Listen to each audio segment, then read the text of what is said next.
Hello, everyone, and welcome to Dreamleapers Inspiration. I'm your host, Harriette Cole. So very happy to be with you today. And how are you doing? You know that question? We ask this question all the time of people and don't necessarily want to hear the answer. But I'm asking the question, how are you doing? How are you doing right now? How are you feeling? Did you get rest over the weekend? How are you feeling in your body right now? How have you spent time caring for yourself or not? Just say in the past day. That affects how you're doing in this moment, how you took care of yourself in the previous one, doesn't it? And so often I talk to people who are just busy. And I certainly am one of those people, very busy, lots of things on the list, checking all kinds of things off the list, working to be efficient, to be able to fulfill whatever the duties are that we have assigned to ourselves or perhaps that others have assigned to us. And often it feels like we're moving really fast.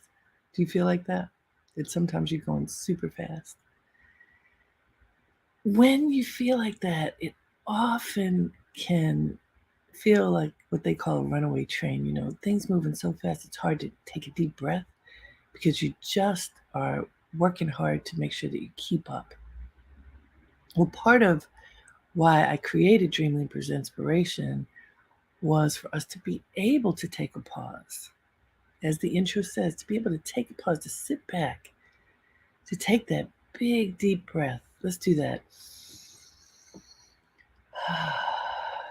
And allow ourselves to be still, to just be for just a moment, just a few minutes, to just be still and observe and pay attention and notice what's going on the inside and around us. And when you take those few moments to pay attention, to kind of soak it all in, you often get to see things that you may not have noticed before. So today's focus is about patience, and I'm calling it befriend patience. We often can give other people advice about where you just have to be more patient. If you're just patient, then things will get better, whatever the things might be. It's a much easier thing to tell somebody else to do than to do ourselves. To become friends with patience, to embrace patience, to incorporate patience into your daily life when wonderful things are happening and when challenging things are happening. It can be incredibly difficult to engage on a regular basis, and yet I find, and I've done a lot of reading about this too, when you are able to befriend patience, to really include it in the way that you go about your day is sweeter. Whatever is going on. And where do I have tons of examples? I like using examples. So my daughter just is heading back to school right now. She was supposed to have gotten there last night, not even late. She was going back to school so that she could go to a dinner with her girlfriends, and everything was planned and it was going to be so beautiful. And traveling was challenging. She had connecting flights.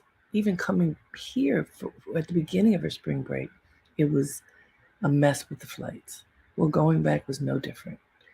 In fact, she missed her connecting flight, had to stay at a hotel and get up early this morning to head towards school. And hopefully she will get there soon. But here's what I want you to know. As I was talking to her and she's going through the experience of all of the delays that occurred for a variety of reasons, I could hear calm in her voice. When we were texting, I could tell that she was working hard to remain in control of whatever she could be in control of and calm. And then when the whole thing fell apart and she discovered without question she was not going to be able to get on the flight. Therefore, she was going to miss this rendezvous with her friends. She wrote to me and she said, "I'm having a little breakdown." Well, I give the girl a lot of credit that she was wise enough and clear enough to be able to say something to me so she could pause without me bothering her, worrying what she was doing. What she said after she was able to speak is just that everything kind of fell down. You know, all the plans, all the things that she had hoped for, all the things she had planned for, everything was out of her control and she could no longer do those things. And the the well broke. You know, she had a moment of tears. She was upset. She had to give in to the reality of what was happening. And in that breaking moment, there was just emotion. Understandable.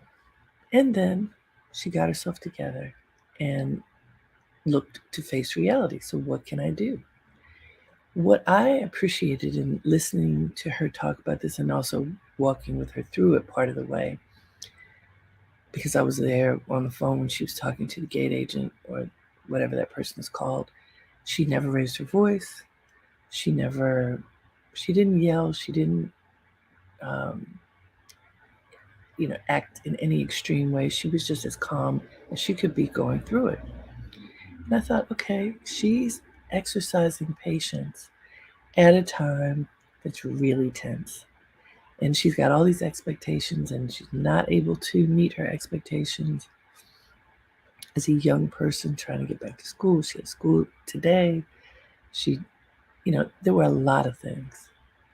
And I was really proud of her, the way she handled herself. Yes, there was a moment of, the tears flowed, but that's probably good too.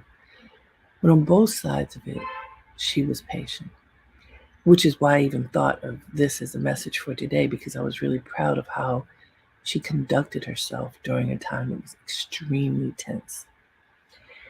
And I wanted us to think about times when we feel extremely tense, when things are not going as we have planned them, not going according to the schedule that we want, when things are just not in alignment.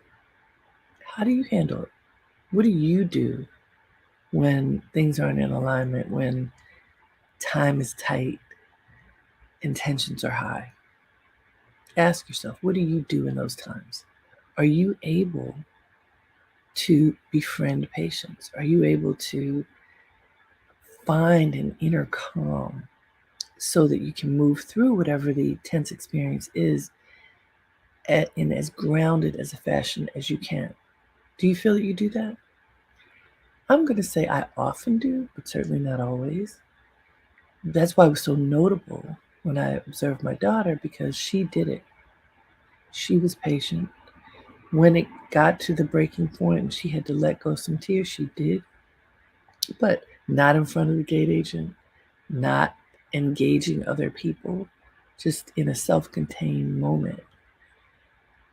I'm going to learn from that because I think that it showed a type of discipline and groundedness that certainly is something that I want to remind myself of, and I want to bet that you might too. So as I was looking for quotes about patience, we often talk about the things that we come together here for Dreamleapers Inspiration to examine things that we may need to work on when times are tense or tight or there's a lot of emotion. And the quote I found addresses both those great times and the challenging times. So let's take a look at that quote now.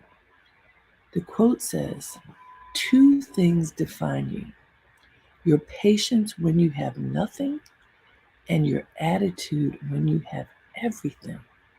That's from George Bernard Shaw. Two things define you: your patience when you have nothing and your attitude when you have everything. Why I chose this quote is because it's looking at these two different sides. Like I said, often here at Dreamleapers Inspiration, we address things that are about those tense moments. So that would be one of the things that defines you, according to Shaw, is your patience when you have nothing. So let's look at what happened with my daughter when the plane, they had to get off the plane. They're going to miss the connecting flight. She gets to the first leg and she did miss the connecting flight. And now she's got to follow whatever they're going to do, which is get a hotel and all these different things. And it's really frustrating. I witnessed her having patience then.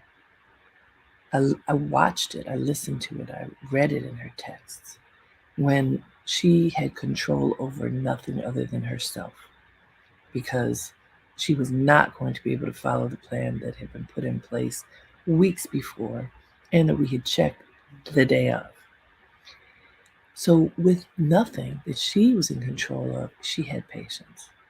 So, the other thing that this quote says is that these two things that define you, your patience when you have nothing and your attitude when you have everything. What happens when you have abundance?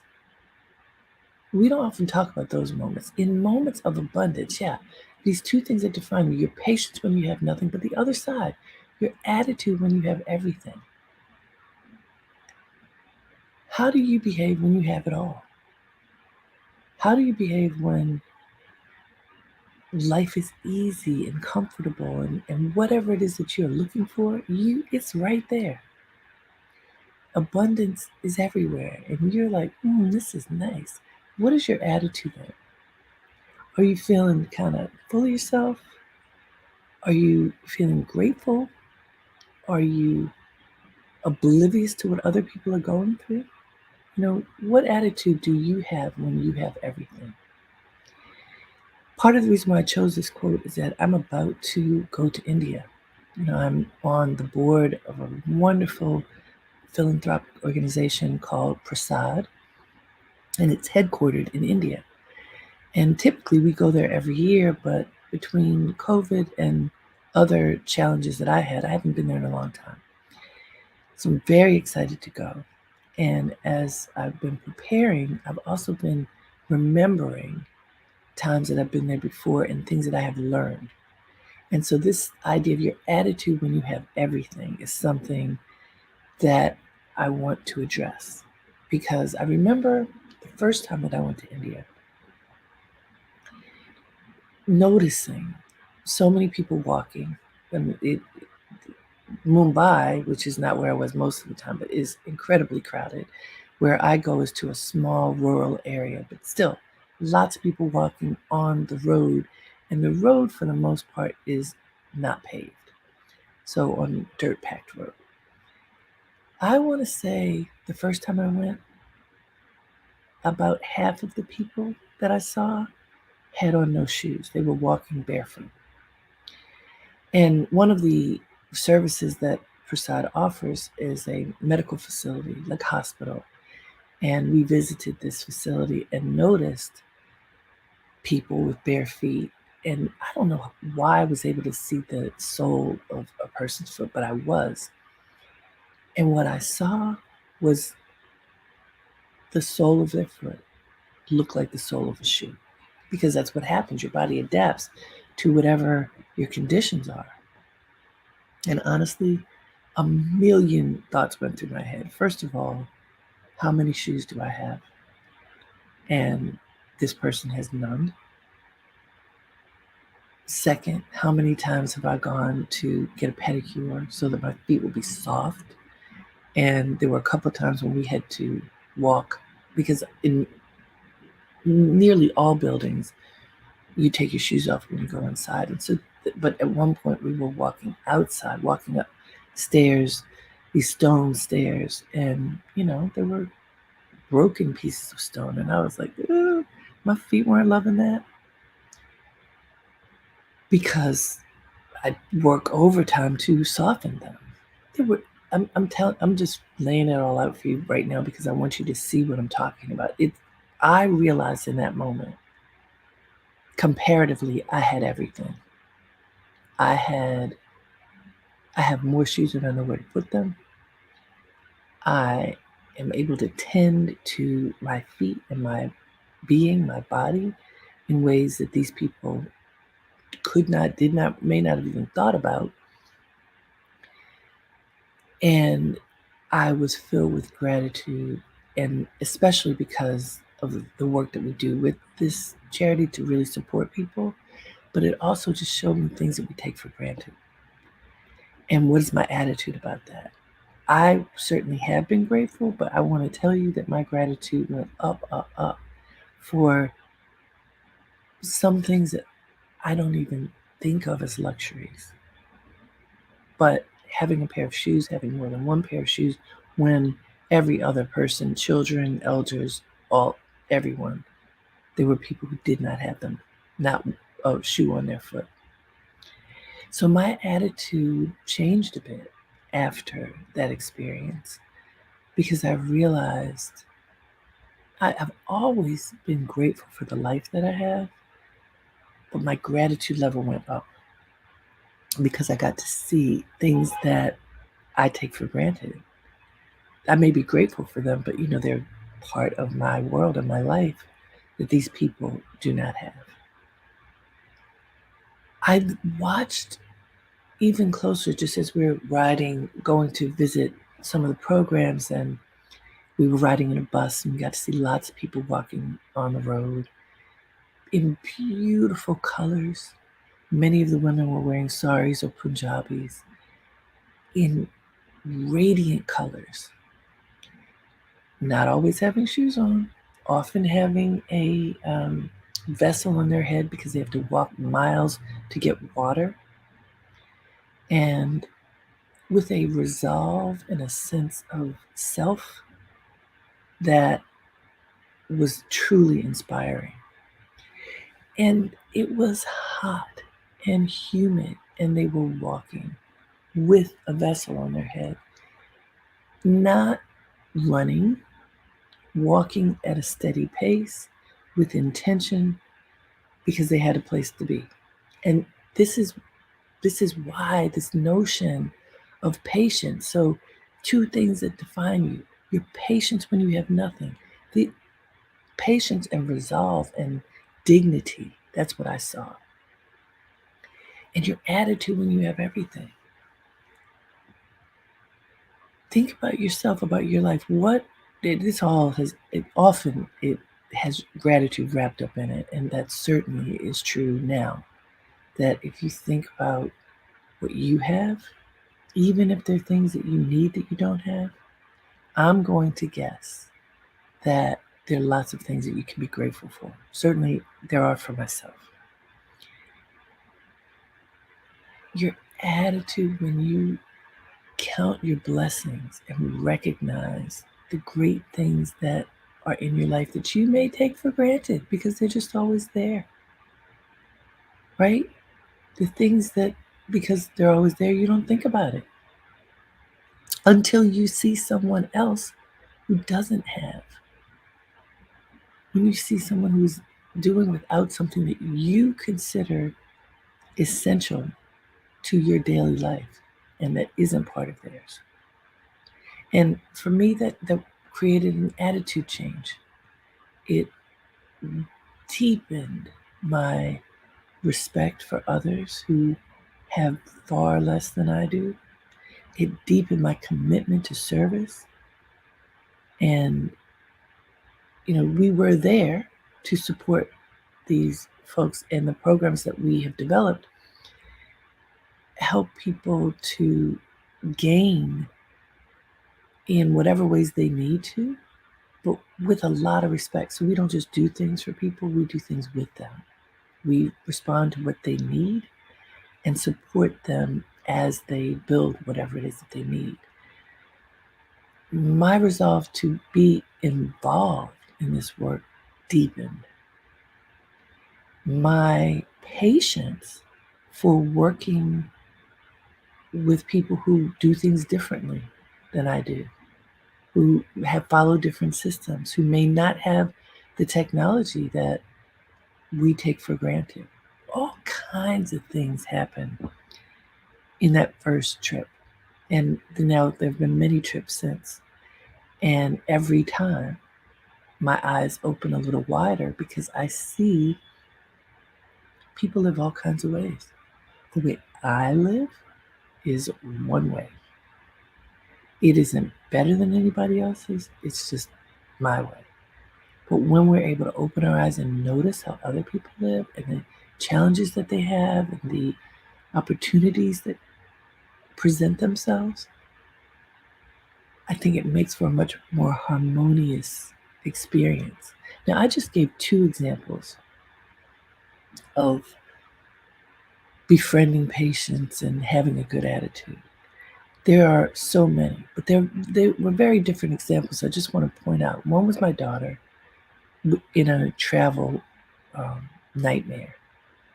One was in India, seeing these folks walking on a road with no shoes and noticing the plenty that I had and what contemplating what this all means. So these are just 2 examples from me. I want you to think about examples from your life.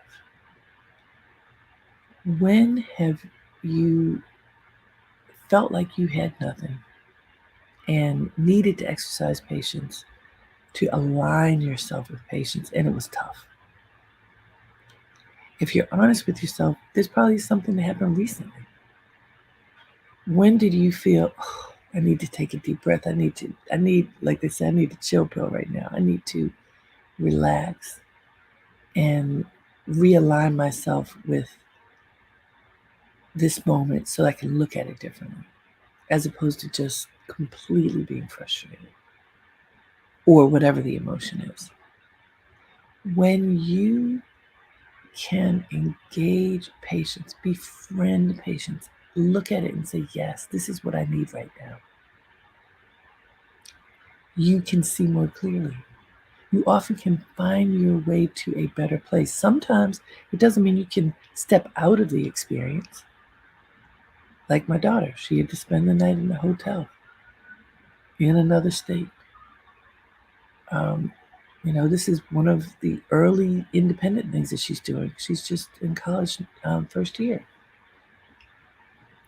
You may have something that you can't control, which is when it feels like you have nothing. If you have no control over a situation, you definitely feel like you have nothing. What happens then? What happens when you feel like you have nothing and you need to do something? Even if that something is to be still, I want you to think about how you can engage patience when you feel at your wit's end. Now, what we talk about a lot here is breathing, engaging the breath, reminding yourself that you have the ability to have control over your physical being and your mental being by just slowing down and breathing, taking a few moments to reconnect to the power within, rather than pointing your finger, blaming someone else, firing off an angry email, calling somebody with, you know, negative words, yelling at the gate agent, whatever it might be. I want you to think about a situation where you may not have been as patient as you should have been and what happened. Because when I was looking at quotes about patience, one of the things that I saw is what happens when you do not exercise patience. So often a spark is lit, and it's really hard to put out that fire. You start yelling at one, and then that ignites another one, and on until you're done, but there's a huge fire blazing around you. And what do you do with it? Instead of igniting the fire, take a breath. Instead of being consumed by emotion, pause. Close your eyes for a moment. Breathe. Allow yourself to just be still. And then open your eyes again and look through a clearer lens. So just like the lens of plenty, when you have everything and you recognize it and you're grateful, and your attitude is a softer attitude toward others because you have what you need and want, and maybe plus more. With that softer gaze, you can look at others and say, wow, I could share. Wow, I can have compassion because that person maybe doesn't have just a basic thing that I take for granted. When you have that attitude, your generosity comes forth in lots of interesting ways. Because you, like I was describing in my trip, maybe you want to give a pair of shoes because you have so many. Maybe you want to figure out other ways that you can support people who do not have as much as you. Because we all deserve tenderness, we all deserve comforts, even if we don't always have them. And so befriending patience requires stillness. It requires paying attention. It requires being introspective. It requires, sometimes, like with my daughter, sometimes it requires tears. Let the tears flow, the cleansing tears, and then reset. It requires you being in attunement, in alignment with yourself. How you feel, what you need, what you're grateful for. You have to get into alignment with yourself to have a sense of where you are and what you need. And that includes the environment that you're in and what the environment needs. And so think of these two things that define you: your patience when you have nothing and your attitude when you have everything. They're the two sides, the plenty and lack. And how do you behave in each situation? How do you think in each situation?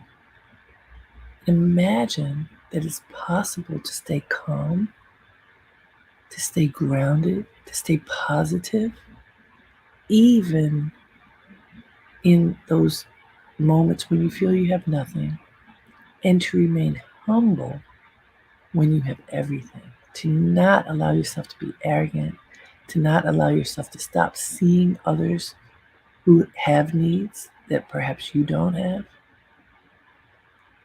To be able to look at the world through a compassionate lens is a gift.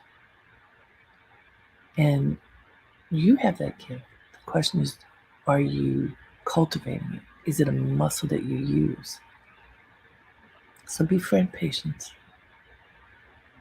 Check in with yourself. How am I feeling right now? Do I feel like I have plenty? Do I feel like I'm lacking? Wherever you are, have patience. Have the tender gaze toward yourself and others. When you're feeling on top of the world, you have everything. Look around and see who needs a hug. Look around and see who is not feeling that they have everything, and what part of your everything can you share. The interesting thing is, it makes you feel better when you share, when you have compassion and create connection with others, especially when it's a glorious moment for you that's filled with abundance. So practice this today. Befriend patience in those moments of lack, in those moments of plenty. Have a softened attitude toward others. Be welcoming. Offer them a hug through your gaze, through your tone, through your words, and even before that, through your thoughts. And then see how your day goes. See how it feels. Befriend patience. It'll make your life better. Until next time, family, have a great day and make it count. Namaste.